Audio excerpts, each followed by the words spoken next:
Hello parents, I Dr. Chaya Mishra welcome you to my channel My Super Kids Parenting Tips। आज आपसे बातचीत करने जा रही हूँ मम्मीज के कॉमन प्रॉब्लम के बारे में। जब भी किसी पार्टी में, फैमिली फंक्शन में या सोशल गैदरिंग्स में मम्मीज मिलते हैं तो उनकी बातचीत के दौरान एक बात का जिक्र जरूर होता है कि हमारा बच्चा खाना नहीं खाता, या तो वो टीवी के सामने बैठकर खाना खाएगा या उसके हाथ में हम मोबाइल दें या तो हम प्लेट लेकर सारे घर में उसके पीछे पीछे घूमें, तब जाकर वो खाना कंप्लीट करता है। पेरेंट्स, ऐसा क्यों होता है कि बच्चा खाना नहीं खाते या उन्हें भूख नहीं लगती? आइए ये जानने के लिए हम थोड़ा बायोलॉजिकल थ्योरी की ओर जाते हैं। जब भी हमारे शरीर में ग्लूकोज या अदर न्यूट्रिशंस की कमी होने लगती है तो हमारा शरीर हमारे ही शरीर के अंदर स्टोर्ड ग्लूकोज या अदर न्यूट्रिशंस को लेना शुरू कर देता है और हमारे ब्रेन तक ये मैसेज जाता है कि हमें भूख लग रही है and we start feeling hungry. ये एक नेचुरल प्रोसेस है। फिर क्यों ऐसा होता है कि बच्चे को भूख नहीं लगती या वो खाना खाने से मना करता है? हम देखते हैं कि इसके पीछे क्या क्या रीजंस हो सकते हैं कि बच्चे को भूख नहीं लग रही है।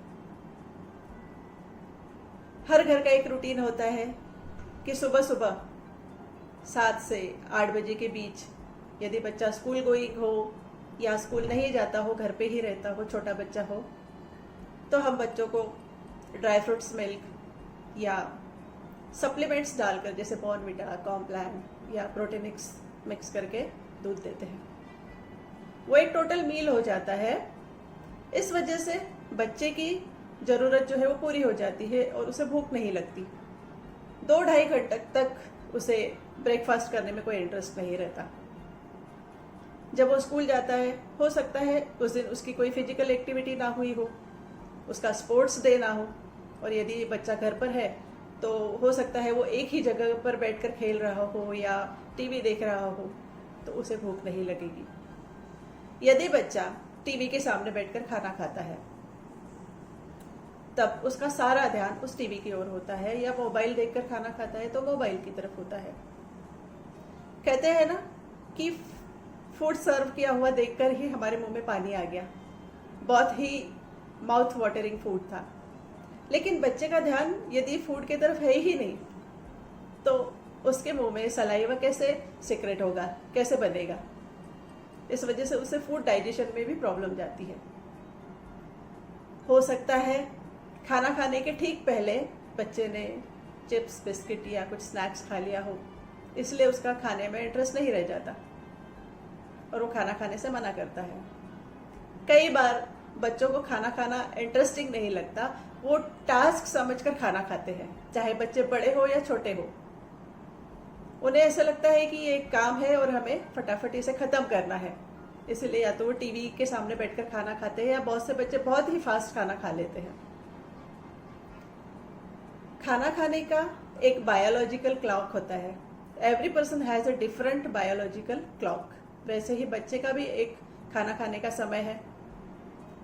और मम्मीज बहुत बार क्या सोचते हैं कि बच्चे को खाना खिलाना एक हमारा काम है और हम हमारे हिसाब से वो टाइम डिसाइड करते हैं और उस समय हम बच्चे को खाना खिलाते हैं। पर हो सकता है बच्चे के बायोलॉजिकल क्लॉक के हिसाब से वो उसका खाना खाने का समय ना हो, उसे उस समय भूख ना लगी हो, तो खाना कैसे खाएगा? हमें भी जब भूख नहीं होती हम खाना नहीं खाते हैं। कभी कभी बच्चा खेल कूद रहा है, फिट एंड फाइन दिख रहा है, लेकिन हो सकता है वो अंदर से अनवेल है। उसे टेम्परेचर हो सकता है, कॉफ एंड कोल्ड की वजह से उसके टेस्ट खराब हो गया हो, या हो सकता है उसे पेट दर्द हो। कई बार बहुत छोटे बच्चे जिन्हें दांत निकलते हैं या दांत में दर्द होता है, तो मसूड़े में दर्द होने की वजह से उनके सारे मुंह में दर्द होता है। इस वजह से वो खाना खाने से मना करते हैं। कई रीजंस हो सकते हैं, हमें उन रीजंस को जानना है, उन रीजंस के बारे में सोचना है कि बच्चा खाना क्यों नहीं खा रहा है। फिर मिलेंगे एक नए विषय के साथ। यदि अब तक आपने मेरे चैनल को लाइक, सब्सक्राइब या शेयर नहीं किया हो तो जरूर करिएगा।